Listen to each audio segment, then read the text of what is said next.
sharing our stories connects us. Listen and be connected. Join us for the Conversation meeting weekly at the intersection of community and culture. Hosted by Mario Nunez and Joe King Carter. Good afternoon, everybody. If it's Wednesday and it's noon, you know it's WMNF 88.5 and you're tuned into The Conversation. I'm one of your two hosts, Mario Nunez. And as always, I'm seated ably alongside my partner, or maybe I'm just seated alongside my partner who's able. Or maybe you're not able. What's your name, Joe? Joe King Carter. There he is, Joe King Carter. Good afternoon. Who's always at the ready.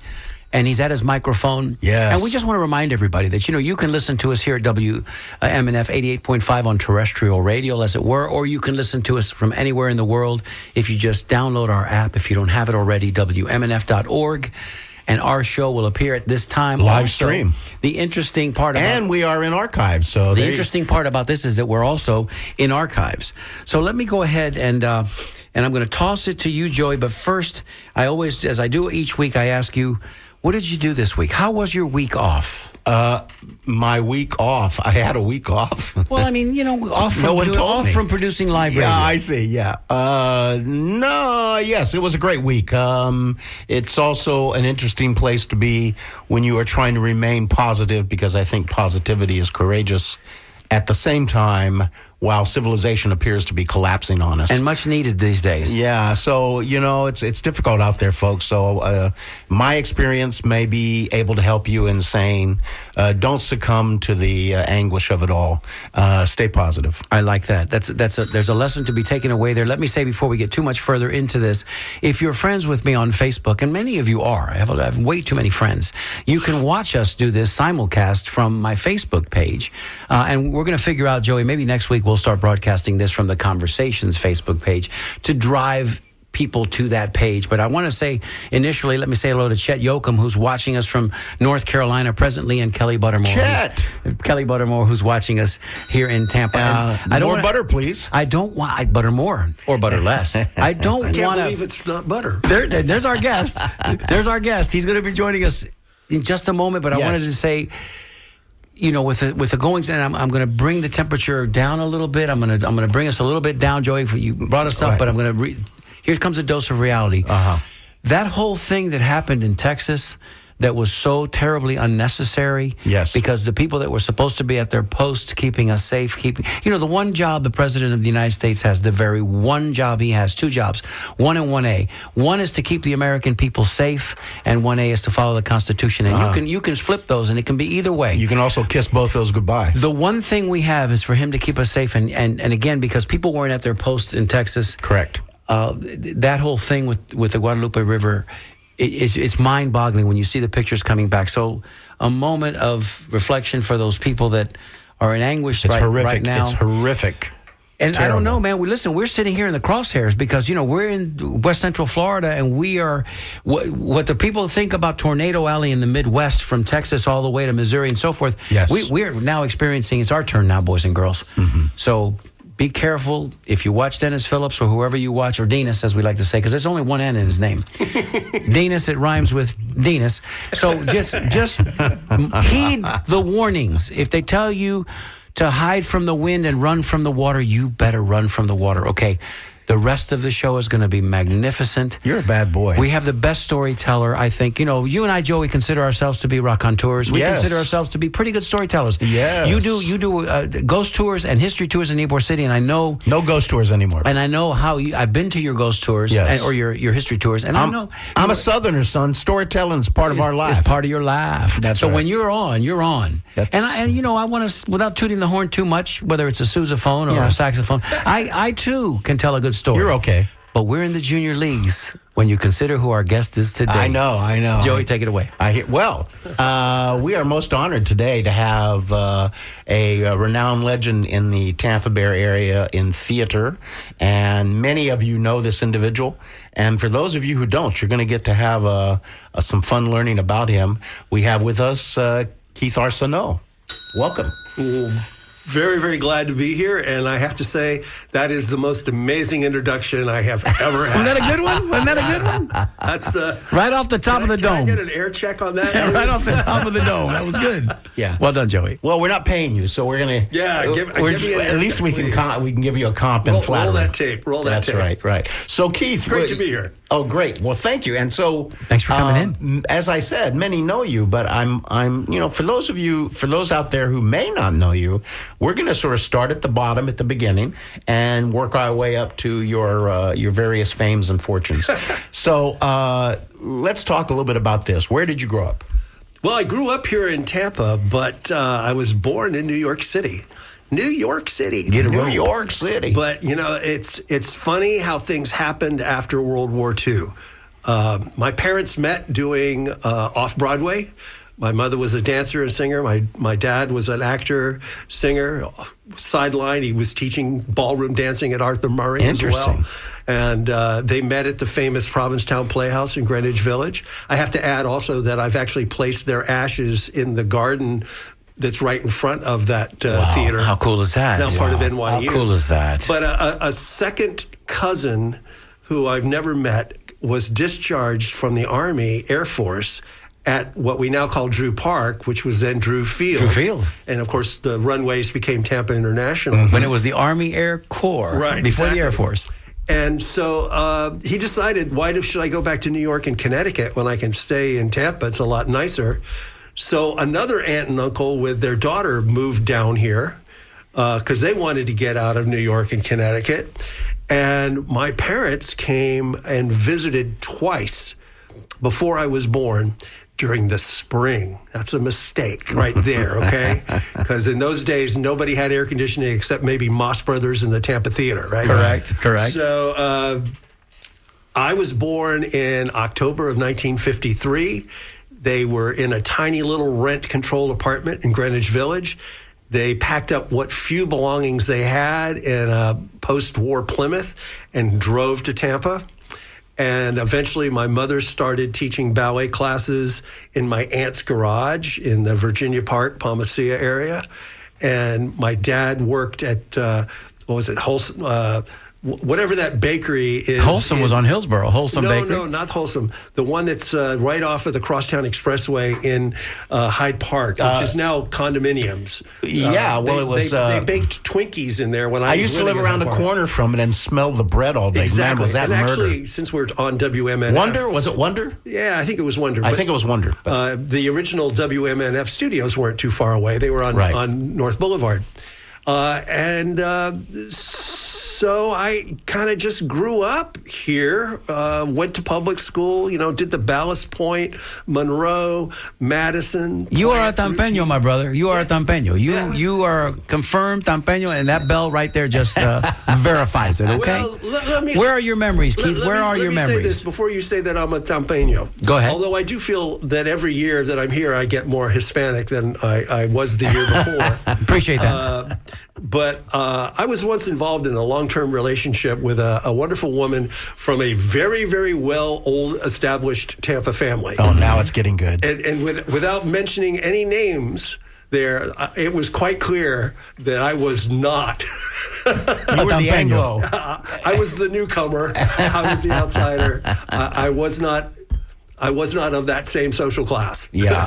However, we were talking before we went on the air, and you do have some wonderful stories as they relate to the Gasparilla festivities that maybe we'll get around to. We got so much to cover in just an hour, and we're not going to get to all of it. So we're going to run through this part a little bit more quickly. Then Ask about siblings. Ask about siblings. Siblings? None. There you go. So like me, you're an only child. Only child. That's a great way to grow up, by the way. Pluses and minuses. I grew up very much in an adult world. I didn't have a lot That's the reason I say it's a great way to grow up. I didn't have a lot of friends who were my own age. And then when I went to things like, I was not happy in high school because I thought everybody around me was so childish. Right. And I know it's, in retrospect, I'm not sure that that's a good thing. And I ended up skipping my senior year of high school and going straight into college just based on my SAT scores. I still don't have a GED even. And again, in retrospect, I'm not totally convinced that was a good thing. and I wouldn't necessarily recommend it for everybody. It's almost like skipping a grade. When you think about it first blush, it's a badge of honor. You're so smart, you skip a grade. But then when you realize if you're graduating high school at 16 and you're entering your freshman year in college, you're younger than everybody else by a lot. Yeah. And if you're an athlete, that's a year that you don't get to develop on the athletic field. So, it's not always great. I was a 17-year-old. I was a 16-year-old college freshman, and that was interesting. And then I actually ended up dropping out. Oh my God! My parents just about died. You don't even have a high school diploma, and you're dropping out. But that was in those days I was playing rock and roll in every sleazy bar in the southeastern United States, and people were waving recording contracts in front of us, most of which I thought were bogus. And it turns out they were. So most of us dropped out of school for at least a semester. And then I went back to school because I got the job running, this is a little flashback to Tampa history, running the Franklin Street Mall in downtown Tampa when it first opened. Wow. Let's go. Let's ring a bell for Franklin Street Mall. Right. And it was a weird time, but What year would that be approximately? 75? 74, 75. There you go. And part of my job was they paid for my tuition. The Arts Council was running the mall. The Arts Council actually paid for my nighttime tuition to finish up my degree in arts administration. But it was a really weird time in Tampa. It was sort of a transitional time. Definitely so. I mean, if you can imagine, 4 different people sat in the mayor's chair in one calendar year. Now, I don't know if too many people are going to remember this, but Dick Greco, the first time around, he resigned to go to work for DeBartolo. Right. And then the chairman of city council, Dick Cheney, that's his real name, he takes over, dies of a heart attack. Right. Lloyd Copeland takes over and then special election elect Bill Poe. Wow. So all in the same calendar year. All in the same calendar year. Wow. That's This a lot is of change. That's whipsaw. Right. Yeah. And it was a difficult job because, number one, I was very, very young. I was like 22. And I don't think that there was a great consensus among the political establishment and the downtown establishment that the Franklin Street Mall had been a good idea. That was going to work. Right. And there was a lack of respect. And no offense to our wonderful first responders, but it was supposed to be a pedestrian mall, but TPD saw it as a parking lot, as did the fire department. So that was a battle that I was not about to win. At 22 especially. Yeah, exactly. So I went off they sent me off to New York to an urban planning conference, which was interesting. And I was like the youngest person at the urban planning conference. And of course, I'd been back and forth to New York many, many times. But 2 things happened. Number one, it really sunk into me what an urban environment could be like, what an active pedestrian environment could be like, which is not walking by parking lots, which is not walking by parking garages. It's walking by retail and green space, et cetera. And so and then over the course of the 4 days I was there, I saw the Joffrey Ballet at City Center. I saw the New York Philharmonic at Lincoln Center. I saw Candide on Broadway, and I saw Pippin on Broadway. Wow. So I came back from this thing going, we need to really... Hair on fire. Yeah, we need to really juice up the environment on the streets. And after going to those 4 nights and 4 shows in 4 nights, I said to myself, why am I running a mall? Right. But then I went in and I met with Bill Poe, and I had people who wanted to put flower carts on the mall, who wanted to put a hot dog cart on the mall, things like that would have, juiced up the urban environment there, the pedestrian environment. And at the time, to do that, it was not impossible, but it was, it's like the difference between de jure, and de facto. You had to, if you wanted to do that, you had to go to the chief of police, get a letter of recommendation that could be denied without appeal, and then get a letter of recommendation from the mayor that could be denied without appeal, and then pay a $1,500 license. Wow. Basically, you couldn't do it. Right. Okay? And I laid all that out in front of then Mayor Bill Poe, and God bless him, he looks at me and he goes, son, which kind of, you don't have to be African-American to take offense to that. And he goes, son, the last thing we want to do is to make downtown Tampa like Midtown Manhattan. Damn. And I felt like, did he think I was proposing 3-card Monty? You know, I see. He was visionary, huh? and that kind of told me that, okay, he's just been elected. He's going to be here for another 7.5, 8 years. I think it's time for me to move on. Right. And I did. And you had a dearth of experience. I mean, your whole experience growing up was around art with mom and dad. So you knew a little bit about that Culture. Oh yeah, and I had already. There was a time I had gone to the University of Tampa.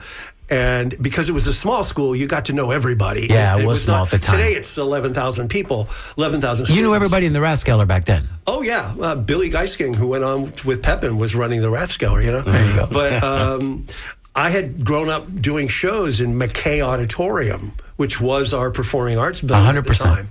And then there was this big land swap between the University of Tampa and the city of Tampa.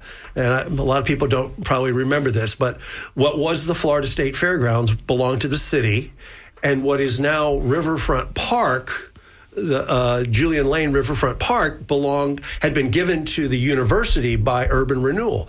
Well, it didn't make any sense. Right. You know, so they did a land swap. The university got all the fairgrounds. The city got the urban renewal property. Made perfect sense then. But included in that, McKay Auditorium switched to ownership of the university. And literally, gosh, I don't know that I would have the nerve to do this today. I must have had really big ones back then.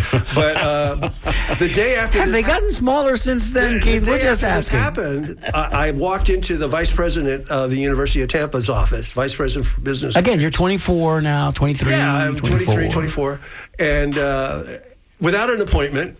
But again, I was playing jazz piano at the university, and we had like a trio, and we played at all the presidential events, you know. So fun. You know, it You're was having like, fun. I don't want to say I was on a first name basis with the vice president, but I might as well have been. And I walked into Dr. Ed Sliz was his name. And I walked in and I asked to see him. I walked right in, sat down, and I said, "Who's going to run McKay Auditorium now that you just acquired it?" And he looked at me and said, "I don't know." I said, "I got a deal for you." 20 minutes, I walked out on full scholarship. All I had to do was take care of McKay Auditorium on behalf of the University of Tampa. He didn't care what my GPA was. He didn't care what my class load was. As long as he didn't have to get You involved. took that off his plate? Took it off his plate. Wow. So, you know. The best 20 minutes you ever spent making that pitch. I've done a few other pitches like that over the course of my life that have actually been successful. But I don't think I have the nerve to do. I know better today. I look back on them and go, "Oh, you're kidding? I really did that? No. That's not. I shouldn't have done it that way." Well, you were young and dumb and full of enthusiasm, young so and you know dumb. you just went in there and That's for sure. you laid it out there. Yeah, sometimes naivete and innocence is a power. And McKay Auditorium, for those of us of a certain age, we remember distinctly because that was where we took our annual field trip to go see the Nutcracker. You know, in the late '60s. And it's actually also where I walked across the stage and got my diploma. And there you have it. You know, There it goes. and of course now it's the Sykes College of Business. Right. So now you're managing McKay, and what happens next?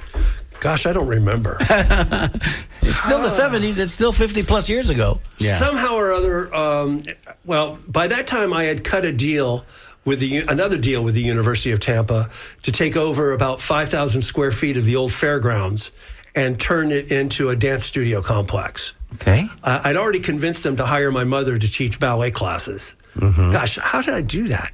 And by this time, your mom's had a studio Yeah, already. oh, yeah. She's out of the garage now. She's she's been out of the garage for a while. And had a studio on El Prado. And the name of the studio was? Well, before we moved to the University of Tampa, it was just simply Anzia School of Ballet, There you Anzia, A-N-Z-I-A. But once we moved to the University of Tampa, it became Tampa Ballet Arts, Nice. which is a take on Ballet Arts Studio in New York City. In one of the existing structures there, I assume. Yeah, if you know where Brevard dead ends into the fairgrounds, and there's those two towers, one's taller than Yes, the other. yes. It was the 4,800 square feet immediately to the west of that. And I cooked a deal with the university to give us that space gratis in return for us doing Teaching the remodeling and the rehabbing of it. And then at the same time, McKay Auditorium, Falk Theater was falling apart. That's right. Falk Theater was actually on the surplus properties list at the University Ouch. of Tampa. And I convinced them not to sell. The University of Tampa was not in good financial shape in those days at all. This is before Ron Vaughn, the god that he turned out to be for the place, really turned everything around. I mean, they're selling furniture. Presumably, they're selling some of the, Henry B. Plant furniture. Yeah, so they're selling it off. I convinced the university to let the ballet company use Falk Theater gratis in return for us cleaning it up. And then eventually that led to the Falk Foundation chipping in more money on 2 or 3 occasions. And of course, now it's a wonderful facility. But let me tell you, when we were there, we were chasing pigeons out of the dressing rooms and things like that. And from there, I ended up in New York City working for the Joffrey Ballet. Come on, full circle moment. Yeah, and then I came back to Tampa and tried to help establish the ballet company as a professional company. Got quite frustrated, in all honesty. Packed everything up and went to Palm Beach for a year and worked for the Palm Beach Opera. And then that got real crazy, because if you can imagine the politics going on behind the scenes in an opera company and then take it to Palm Beach and magnify it by 7 or 8. Sure, with the money and influence in Palm Beach. So the first time my phone rang and said, "Hey, can you?" I said yes. So the final day of the first day of load-in of the final opera of the season, I introduced all the technical people to each other, this, that, or the other thing. I said, "Thank you, have a great show," got in a car, drove to the Miami airport, got on a plane, flew to Bogota, Colombia, got off, had someone waiting for me, took me straight to Teatro Colón and right into rehearsal with the National Ballet de Colombia. Come on, ladies and gentlemen. You see who we got in studio today? Yeah. An hour is not going to do this I don't think I got any conversation. frequent flyer miles out of that either. I should have. Well, an hour is not going to do this conversation justice, but we're going to try our best to get as much in as possible, and we're going to talk about the Commodore and all that means at the end of this week, because Keith is going to be the featured guest at the Commodore Comedy Club on Friday evening. But first, we want to tell you that if you'd like to get in on the conversation with us here today, let me give you a phone number that you can call if you've got a question or a comment. If you're one of Keith's pals and you just want to say hello, Keith, 813-239-9663. Again, 813-239-9663. Send us a text, 813-433-0885. And you can always send us an email. Our engineer producer, Jessica Green, is standing by waiting to read those. DJ at WMNF.org. And Joey, let's go ahead and do our station ID now, and our brand new. We just recorded a brand new promo for the show. We'd like to get your feedback. If you think it sounds great, let us know. If you think it sucks, keep that to yourself. But we're going to play it to you right now. Hello, I'm Andy Hughes, and you're listening to The Conversation with Mario Nunez and Joe King Carter on WMNF 88.5 Tampa. What if we told you there is a way for you to spend your Wednesday midday listening to real stories by people like you, individuals who inspire by sharing their lives? Hi, I'm Mario Nunez. And I'm Joe King Carter. Consider this your personal invitation to join us each week at the intersection of community and culture. Listen in every Wednesday at noon on WMNF 88.5 or stream live from anywhere in the world at WMNF.org, where previous shows are also available. Until then, be good to each other and remember to keep the conversation going. That sounded pretty good, Joe. Not bad. It was Thank all you. right. Thank you. We got a thumbs up from the art director here. So Keith says, There keep we up go. the good work. There we go. So let me acknowledge some of the people that are watching us. Carol Collins, Pellegrino, she's watching us right now on Facebook. I know Mary Lupian was on there just a little bit ago. We saw Carl Fitzgerald, who was watching us. Thank you guys for looking in on us. We appreciate it. We're here each and every Wednesday. We do this little show with love in our hearts to hopefully entertain and inform and educate you guys and just make your midday Wednesday something special, because we know after this hour's over, we're in a race with the devil towards the weekend. So come on now, let's right. go. I just wanted to say, in that sort of onslaught of professional changes in Keith's life that he just described, arts managers, whether it's in the gallery world or it's in the theater world or television. performance world, television, there and to some degree arts people that just in general. For those listening who have had lives where you get a job somewhere and you work there for 30 years, of course, that's pretty much gone anyway. But certainly for arts managers, what might sound like a lot of hopping around in an erratic way. It's just sort of part of the landscape, Yeah, right? normal. Absolutely. Talk to that, Keith. Absolutely. Well, let's see. How'd you get used to that? I've lived and worked in Tampa, obviously, West Palm Beach, New York City, Boston, San Francisco. And I joke that I know where the light switch is in every Holiday Inn in the United States, Canada, and most of Latin America. Yeah, and it's just, It's a nomadic transient kind of it is, experience. and it's much like television. If you're moving up the ladder in television, you ostensibly have to be moving from market to market to you market. go where they send Right. you. But in my case, a lot of times, I mean, I'll be honest with you, I didn't have a plan. It was like the phone rang, sure, I'll be there. Sure. I've only interviewed for a job maybe 3 times in my entire life. Most recently for the job I currently have, which is as the general manager of the wonderful New Tampa Performing Arts Center up in New Tampa. But and I hate them. I hate interviews. I hate they're terrible things. They're a blight on society. It's a little nerve-wracking. and I hate auditions. They're again, Auditions are tough, they're too. just as bad on the people who are having to take the notes and make the decisions as they are as the people who have to do them. I was a music major in college and as well, and boy, I hated doing those juries where you had to play for the faculty. Woo! No, thank you. Hated it. Yeah. I could get up on stage and play and everything, but boy, I hated the pressure of doing that. I think it's really it's a little odd for an arts person to be under the lens of judgment. It's because yes, of course you can be a lousy musician and a good musician, but it's always been struck me that I used to enter when I was very young. I entered these art shows and I usually placed and did very well. The competing wasn't the problem. It was that I would look at some other guy's work and say, well, he's just as good as I am. Why isn't he getting the award? So I think it's kind of a weird part of our world, and interviewing for jobs in the arts is always kind of odd. Yeah, and taking what you said and flipping it. There's a lot of things that I used to do that I don't do anymore because I realized that there were so many people at my beck and call who would do a better job than I would do. And I think the recognition of your own limitations is very, very important. And It's one of the paths to wisdom. right. And Those the proverbial guardrails, right. if you will. I look back on jobs that I was a finalist for or jobs that I turned down, and every single one of them I go, gosh, I'm so glad that didn't happen because boy, that would have been out of my league. Yes. Yes. When I see who got it or who did it, and what happened from there, and I went, no, that's There are no accidents. I mean, things Yeah. happen the way they're supposed to happen for a reason. And just like you're here with us today, in full disclosure, you weren't necessarily on the schedule with us. it was a second choice. Go but ahead. but no. No. Let's be clear because now we've actually made some. It's a revelation and a discovery, Joey. I think we can take 2 seconds to explain to our listeners what they might have the opportunity to look forward to here in the next coming months.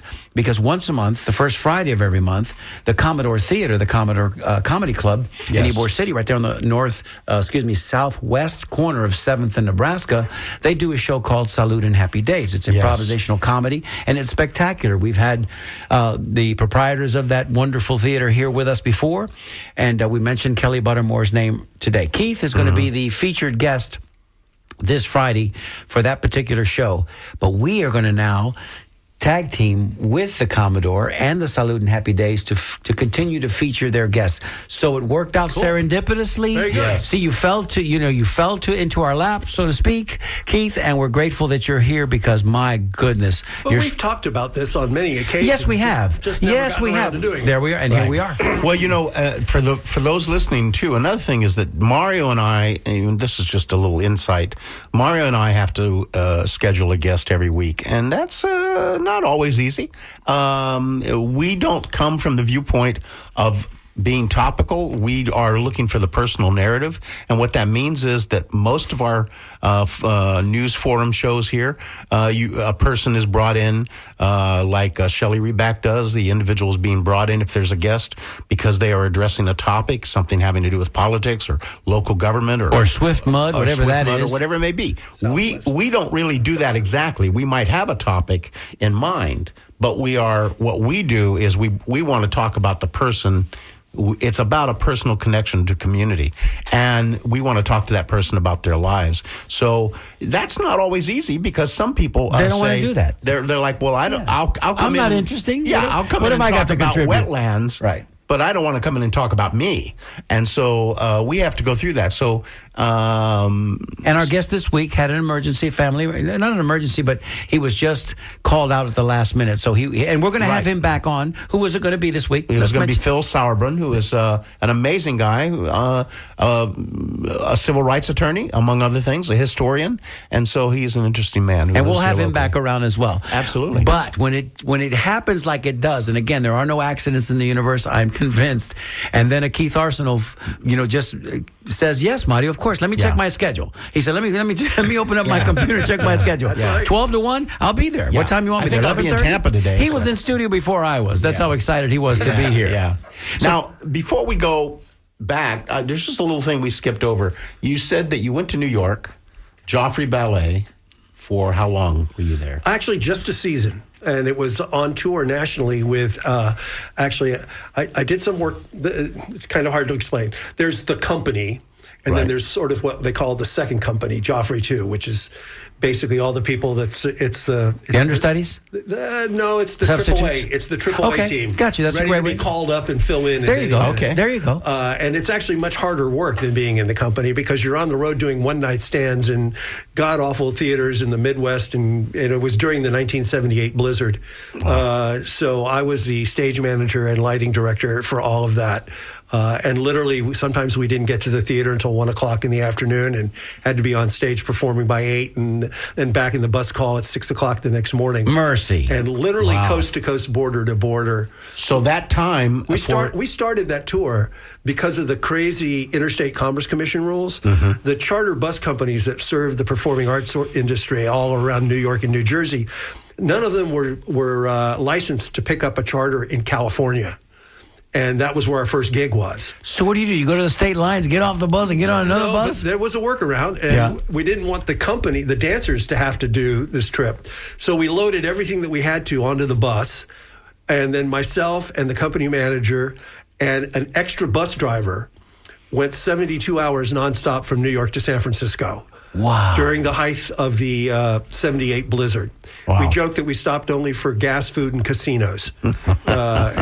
We went through Nevada in the middle of the night. So there was one at the border, one in the middle, and one at the border coming out. Had like 2 or 3 hours of sleep in San Francisco, and then took the bus to the airport and picked up the dancers, and then worked our way all the way back across the United States. And that, my friend, can only be done in your youth, because you know what I'm saying, that you can only do that when you're in your 20s. I've done early a lot 30s. of tours since then, but not one that insane. Yeah, that sounds to me like I've toured the U.S. with the Tokyo Ballet, with the Moscow Classical Ballet, with Ballet de Cali from Colombia, and then from my own production that I had on the road called Circus Nexus. So that's why I joke that I know where the light switch is and everything. how they in. Yeah. Suffice it to say that you know good ballet when you see it. I mean, and you know, it's not being Yes, I do. pretentious, but you've been exposed to it so long for your whole life, really and truthfully. I've and been your mom, exposed to some that wasn't so good. that's too, what I'm believe me. saying. That's so you know it when you see it. Yeah. So the most recent thing I did in the ballet business, which was really kind of cool, but I'm also glad that I'm not going to do it again. There's this amazing thing called Youth America Grand Prix, which now does its international finals here in Tampa at the Straz. But it used to do its international finals at Lincoln Center in New York. And I actually, for 2 years, stage managed those galas at Lincoln Center. No pressure there whatsoever. None. I can't imagine. And I assure you that as I called places on the first night of that, I was saying to myself, why did I say yes to this? Why did I say yes to this? So you're the guy with the headset and the clipboard. And then to make matters worse, I'm standing downstage right, about to call these cues, and I sense somebody standing behind me, and I turn around, and it's Peter Martins, the artistic director of New York City Ballet, who decides he wants to watch the performance over my shoulder. Oh, wow. Luckily, he didn't stay very long, but I certainly wasn't about to turn around and tell him to leave. Right. Yes. So now, tell me how the Ybor HCC campus figures into this? Because that's where I became first aware of you. Well, there's two chapters to that story. In 2007, they built the Performing Arts Building in Ybor. And the subtext to this is also at the same time when the city was debating whether we were going to come up with the money to build a performing arts center. And so building that Performing Arts Building in Ybor City in 2006, 2007 was like the first time a building had been built for the performing arts in Tampa in decades and decades and decades and decades. So there was a lot of focus on it. I was already scheduled to go to New York to go to work for the Joffrey, but I ended up basically breaking in both the studio theater and the main stage theater, and lighting and designing and teching the first shows in both of those places before getting off and getting up to New York. So that was 2007. In 2016, I needed to stop being a vagabond all over the United States and come home to take care of very elderly parents. And there wasn't a lot of gigs in town. Right. You know?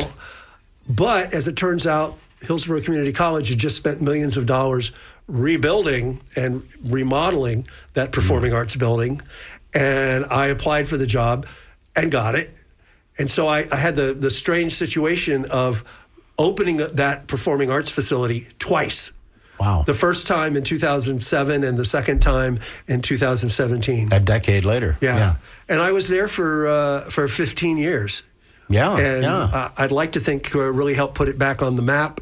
No culturally. question. No question. And then this whole opportunity came along of what I'm in now, and I'm very, very proud of the new Tampa Performing Arts Center, which coincidentally 10 years ago, when the earliest possible conversations began about the new Tampa Performing Arts Center with then County Commissioner Victor Christ and then Artistic Director of New Tampa Players, Doug Wall, I went to a meeting with the two of them and myself in Victor Christ's office and pretty much offered my services pro bono to consult on this proposed new building.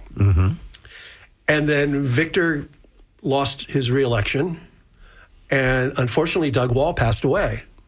So the whole project kind of crashed for a number of years until Nora Payne, who is the current artistic director of New Tampa Players, and Ken Hagan, county commissioner, they teamed up. It took a number of votes over a number of sessions to get the money to build the current facility. Nora, bless her heart, asked me to come out and look at the space under construction, wanting advice about how they were going to move their productions into the space. And so I went out there twice to inspect it. And the second time I went out, the architects, the general contractor, and some of the executives from the county were there. And at the end of that, I was sort of, let's see, how do I put it? I was told that I really should apply for the job. Let's just put it that way. See how it works? So this is how you've gotten around interviews. Yes. Well, no, yes. I interviewed. I promise you, I interviewed. Yeah. And so I got, I was told I was hired on in December of 22. And I started in January of 23, and we had our very first show in March of 23. So there was like no lead time. And we've been going great guns around the clock for 2.5 years. Have an amazing staff there that does just yeoman's work. We have so many shows. We have a really, really exciting... Hardworking people. We have a really, really exciting 25-26 season that's going to come up.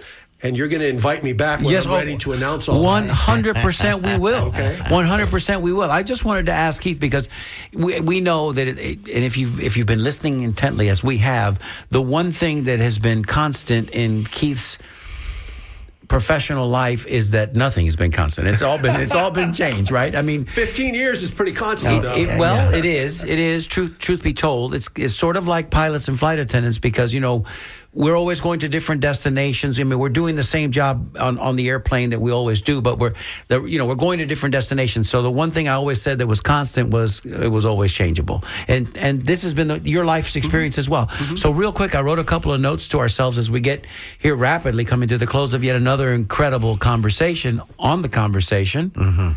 high, low, protege, and coolest. So that the notes are: give me the high point, give us the high point that you consider to be, wow, this was a really heady experience. And then, of course, tell us how many tuxedos you have in your closet. The low point, like, okay, this is where I did, so I never want to do this again. This is, why did I do this? Do you have a protege that really you're proudest of, that has followed in your footsteps and made it? And then the other thing is, this is a personal point of privilege for you, the coolest thing you've ever done, experienced. Oh, geez. There you go. So, high, low, protege, coolest. Mario, Take that, Keith, and run with it. Go, baby, go. I used to like you. I got a bathroom break, so I used to like you. Let me jump around. Sure. At the moment, I don't own a tuxedo. I have to believe that. But I have owned more than one. Yes. The last one I owned was actually a Bill Blass. And Nice. I was doing an event with Bill Blass, and my goal was to get him to autograph the label inside. I'm not into autographs. I don't have a single celebrity autograph of any of the people I've worked with. But as it turns out, I was deathly ill while I was working on this special event, and I had like 101 fever. And as soon as the event was over, I went straight home and went to bed for 3 days and didn't go to the reception where I could have gotten him to sign it. So, gosh, what's the coolest? I don't know what the coolest was. I know it's kind of a subjective thing because, but for you. I think the opening night of our new Tampa Performing Arts Center was really pretty special. In lots knowing of the work ways. that went into it. And yeah, March 22nd or 23rd, 2023. And as opening nights go, that was a really fun one. Yeah, that was pretty cool. And well, it's kind of your baby in a way. well, and it was a packed house. It was there also to remember in the memory of Doug Wall, who had passed away, and Commissioner Hagan was there and spoke, and I spoke, and we had a great audience, and it was really special. And then I think also we had a very special concert once we actually took delivery of our Steinway Concert Grand piano. Nice. That we called the Concert Grand. And it was 6 or 7 different of the finest pianists within 100 miles from here.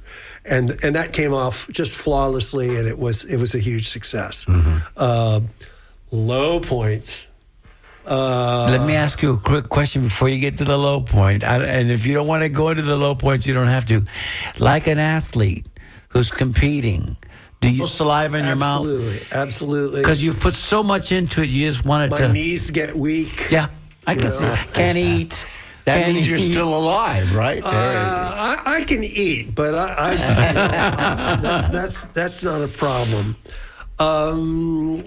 So just low, yes. It probably happened early in your career because, Low points. And if you had none, that's just marvelous. We've had low points that we've turned into successes.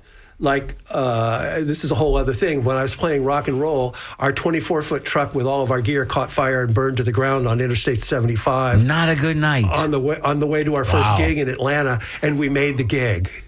With borrowed equipment, I'm thinking. It's a whole show in and of itself. That's another. But so I'd like to think of the low points we got turned into high points. There you go. That's a good way to look at it. There's some things that I've done that after I left didn't maintain what I had established.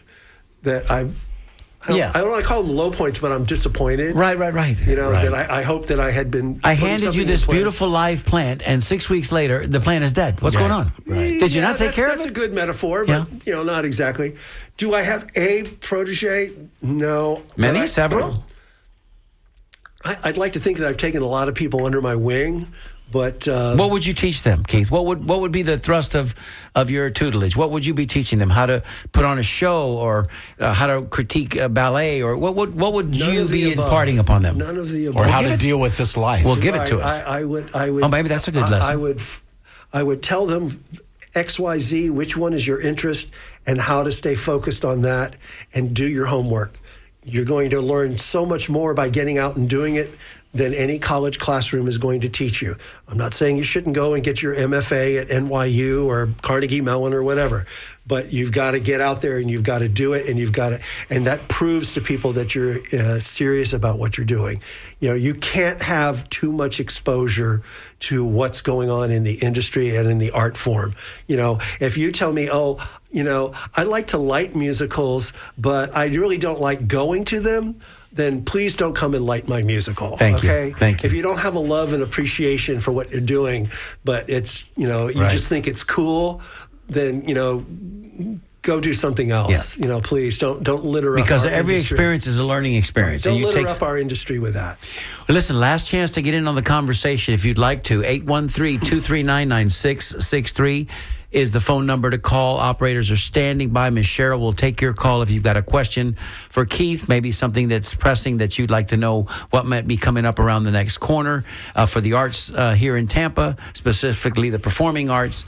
Keith might be able to give us some insight. Let's spend the next 8 or 9 minutes talking about the Commodore and what's going to be happening this weekend. Yes, but before Took we the do words out that, of my mouth. before we do that, let's for those who have been listening, let's do a call out on the New Tampa Performing Arts Center that you're now expressly dedicated to.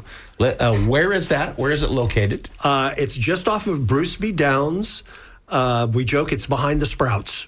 Okay, Okay. that's easy. Yeah, we know exactly where that is. If you know where the turnoff is into Hunter's Green, Yes. turn the other way. Okay. And you can't miss us. It's a beautiful big building with a statue out front of a ballet dancer in a pirouette.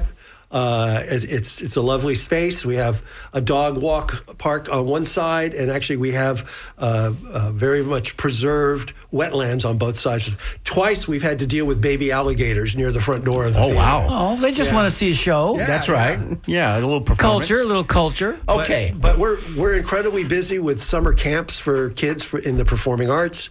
And still kids are wanting to come out Absolutely. and New Tampa participate. Players is getting ready to do 2 weeks of performances of The Music Man.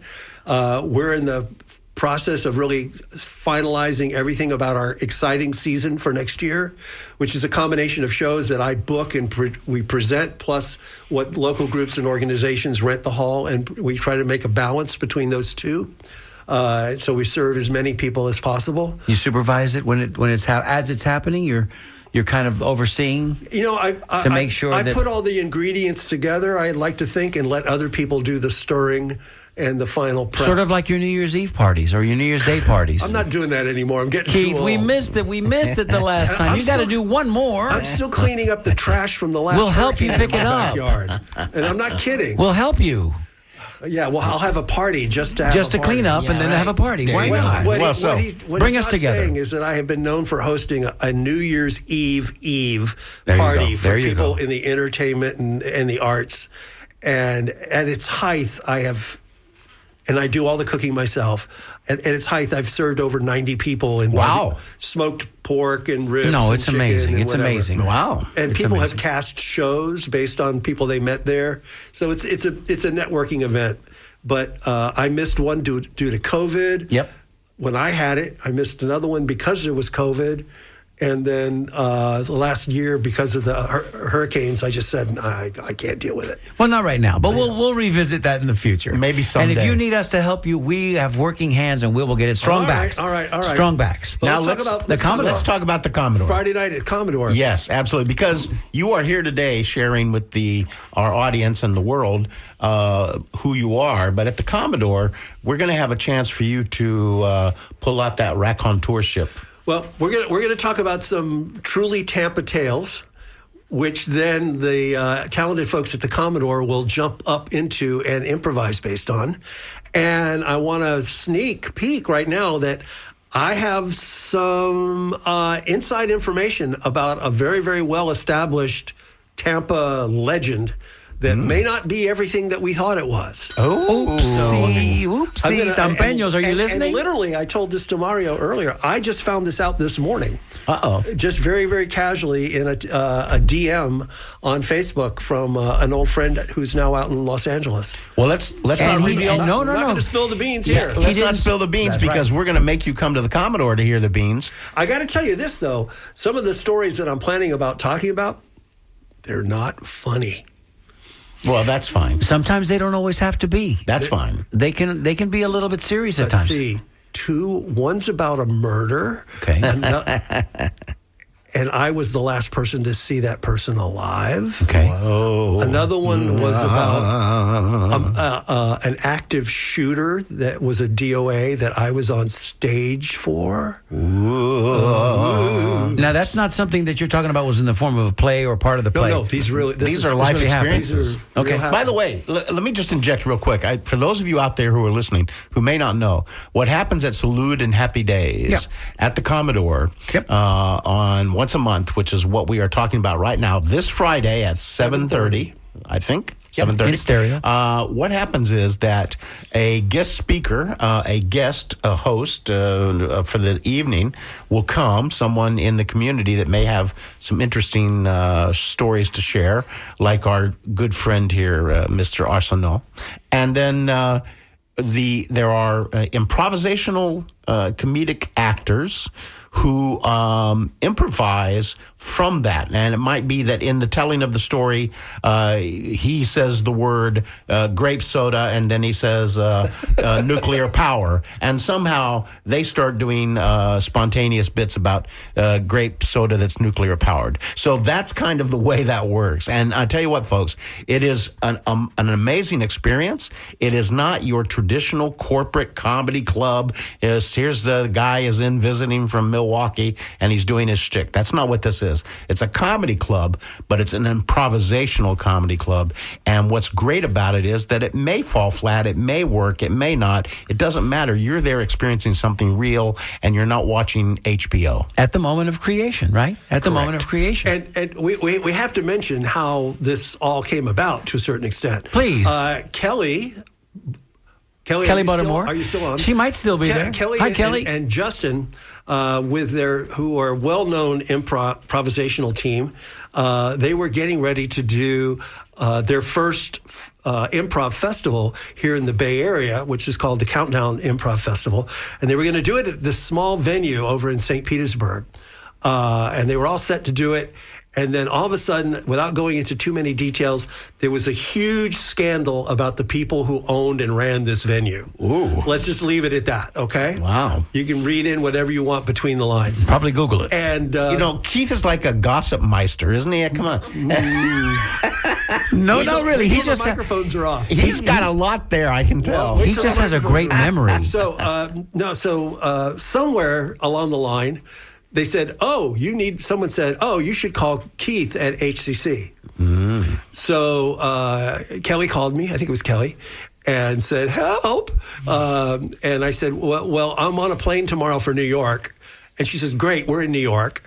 And so 2 days later, we met for drinks in the theater district just before I went to see Natasha and Pierre in The Great Comet of 1812. And we had drinks. We outlined everything. And then... Wow, talk about serendipity. 5 or 6 months later, the first Countdown Improv Festival took place entirely in the building of the HCC Performing Arts building. And that went on for a number of years. And it grew and grew and grew to the point where they've now basically splitting their time between New York and Tampa and have opened the Commodore as an improv venue. It's a wonderful little success story. I'm glad to have had just a little bit. Contributed to that. The whole Salud and Happy Days, which I'm not going to go into a lot of detail about here, but we will on Friday night, is something that I imparted to them very, very early on. And I've heard the story told 5 or 6 different ways, but we're going to talk. We're going to have an unveiling. We're going to have an unveiling potentially of some news about Ray Roa, are you listening? Ray There you Roa, go, folks. are you listening? Creative Loafing, you All need right, to be you there. heard it here. Ray. I gotta love Ray. Ray, in his little blurb about this event, about this radio show, spoke about me being the winning the Best Set Design Award. Thank you, Ray. The only problem is that the year that I won the Best Set Design Award, I didn't design any sets. And I had a friend who was very, very ill and was in the hospital. And this was before they had restrictions on it. And she sat there in her bed and she voted for me over and over and over and over and over, which is why you no longer can do that. Right. There it is. So- Right. But listen, we're just up against the hard clock here. And, we have to get out of here by 01. So we're just going to start to say our goodbyes in a second. But I would be remiss if I didn't say, Keith, thank you so much for stepping in today. This has been a long time overdue. Yeah. You have an open mic here when you want to come back and tell us all about that upcoming season. Absolutely. We're going to see you Friday night. Ladies and gentlemen, that's the great Keith Arsenault. Tell us what's coming up next. Also, we want to talk about this. Ladies and gentlemen, Quickly. Okay, well, as always, special thanks to Jessica Green, and also thank you to Cheryl Hill, our phone taker. Thank you so much, Cheryl. Thank you, Jessica. Coming up next, it's the Music Wednesday with Sam I Am. There she is. Enjoy and stay with us, folks. And we want to say thank you again for listening. You bless us each week with your presence, and we are The Conversation. This is WMNF Tampa.